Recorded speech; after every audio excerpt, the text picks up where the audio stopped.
Hi everybody, I'm Brad Rau. This is a new video lesson.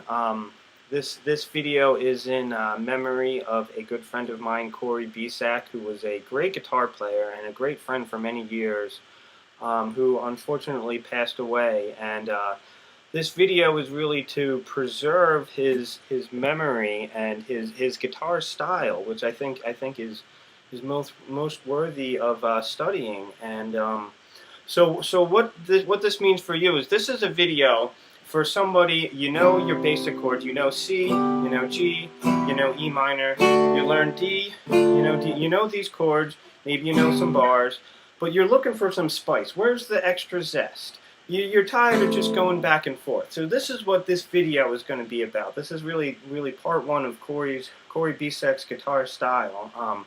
This video is going to talk about that. So we're going to look at just an A minor chord, okay? Now, what Corey would do, he would never just flat out play an A minor chord.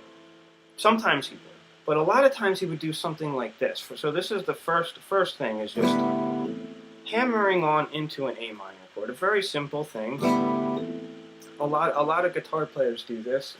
This is kind of a signature style. Now this is a really good way to get good at doing a chord fast, and you might be able to make an A chord maybe using a common finger, but this is a whole nother kind of thing,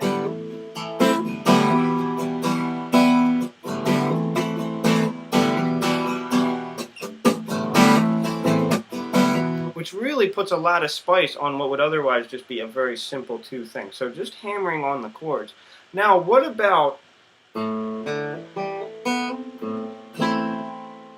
So that's my next example, and you could imagine infinite permutations of this, but let's break down what I do. I hit the open A string, hammering on the first note of the A minor chord on the second fret of the D, the second note of the A minor chord of the second fret of the G, and then hammering on that last note. So instead of making the chord all at once, or hammering it on all at once, and then I follow by a strum. Now notice that another thing that I'm doing too, I should have mentioned before, is I'm having a bass note as a separate thing. So before you get into this stuff, you might want to just get comfortable working out this pick pattern. Boom. On beat one, on the downbeat, you play the open string. A lot of guitar players do that, and that's part of this kind of style. And then I'm taking it a little bit further.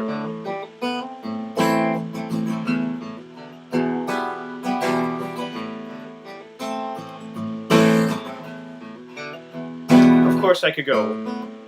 And there's a lot of different.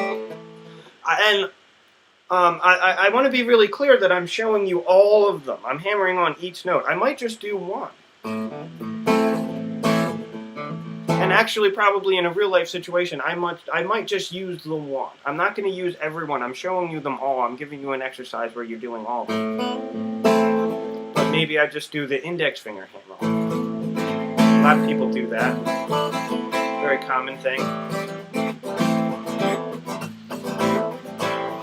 We're getting a little bit funky with our minor 7 chord. Okay, so here, we're getting some color, we're getting some style, and of course you can just lift it, but the hammering on effect is really the kind of thing. What we're looking for in this style is almost a constant events in sound. If you listen to Bach, you notice that a lot of his music is just constant 16th notes, just going and going and going. And this is what we kind of want to create out of.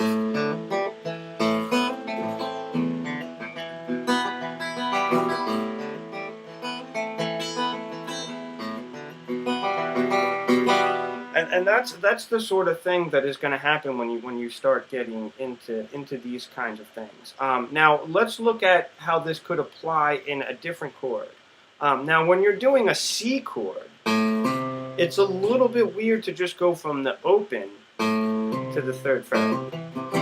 When you have that A and then you have these other notes, it's going to sound, it makes it sound too much like an A minor 7 chord. A, C, E, G. when you play that A first and then you have C, E, G, it automatically sounds like that minor 7 chord shape. Wherever you're playing it. And if you want to play a C chord, so here's the solution. There's 2 ways to do it. I'll show you how I do it, and I'll show you how Corey does it. It's a different fingering, but the same idea. The way that I do it is I play my 3rd finger on the 2nd fret, sliding it up to the 3rd. And then maybe that's it. That might be the end.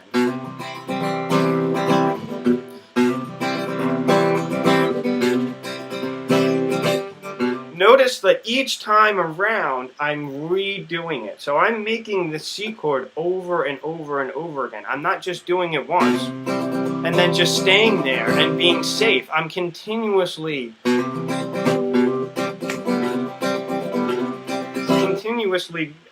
reapplying this to create a kind of a groove. Now Corey does it a little bit differently. He just takes his 2nd finger and hammer-ons onto his 3rd.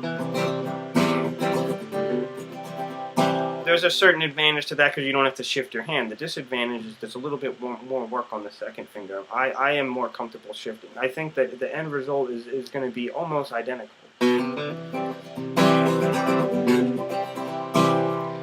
Now, another thing you can do, we're going to get a little bit fancier. I'm going to show you with my sliding method. You should be able to figure out with the other fingering, it's going to be just the same, but you just start different, of course. Sliding. Then I'm going to hit the open D, hammering onto the 2nd fret E. Then I'm going to continue my strumming. So at the beginning of the chord, instead of just going right for C, and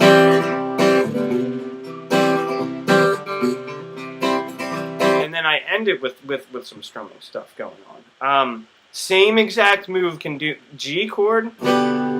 Whether it doesn't matter if you want to do it this way; it'll still work. Sliding there, exactly the same move, but with a G, with the same finger. 2nd fret, slide up to the 3rd, then play. Again, to avoid the open E. If you have the E, G, B, D, that's going to sound more like a minor 7 chord, which in E minor, which we're not looking for that right now. Today we're looking for G. And then, of course, open A string, hammering on the 2nd fret, complete the G.